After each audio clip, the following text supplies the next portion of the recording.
Sāties šo video un piedāvājam ieskatu princes Edvarda apmeklējumā Leicesterā. Seko līdzi hercega vizītes svarīgākajiem notikumiem no slimnīcas apmeklējumiem līdz vēsturiskajām vietu izpētēji. Lūk, princis Edvards, kas smaidoši pozē ar mediķu personālu Leicestera Karaļa valsts slimnīcā, bet fonā izdaļo krāšņs, ziedu gleznojums, radot siltu un piejūtīgo atmosfēru.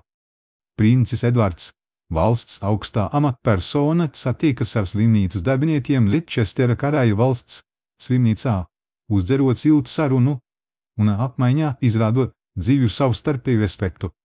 Princis Edvards ieradās Leicestera Karaļa valsts slimnīcā, izraisot dažu darbinieku vieglu satraukumu, savukārt citi ar zināmu mierinājumu sagaidīja apmeklējuma norisi. Princis Edvards iesaistās dzīvīgā sarunā ar mediķi un pētnieku Leicestera Karaļa valsts slimnīcā, jo acīs spīd sirds vēlme iepazīt viņu ieguldījumu veselības jomā.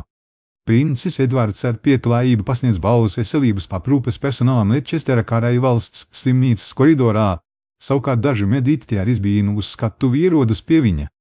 Kā austrumjūtas hercegs apmetē Leicesteras ebreju mūra Romas muzeju skatītājs pamana viņu uzmanīgi, aplūkojot izstādi, kurā ir iesaistīti muzeja darbinieki un kas atsedz vēstures stāstus.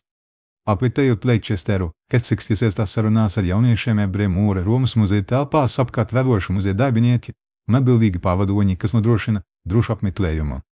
Pirms skatītāji acīm izvelkas ainu, kur austrumjūtas hercegs rūpīgi aplūko ebreju mūra Romas teritoriju, pievēršot uzmanību vēsturiskajiem eksponātiem starp senajām romiešu drupām. Leicesterā uzturoties, austrumjūtas hercegs iesaistās pieklājīgā sarunā ar priesteriem un amatpersonām, kas vienmēr ir saskatāmi pie Leicesteras katedrāles durvjām. Skatītājs novēro, kā austrumjūtas hercegs klausās pievērtīgi, kad jauns koris izpilda skaistu dziedāšanu Leicesteras katedrāles svētajā telpā.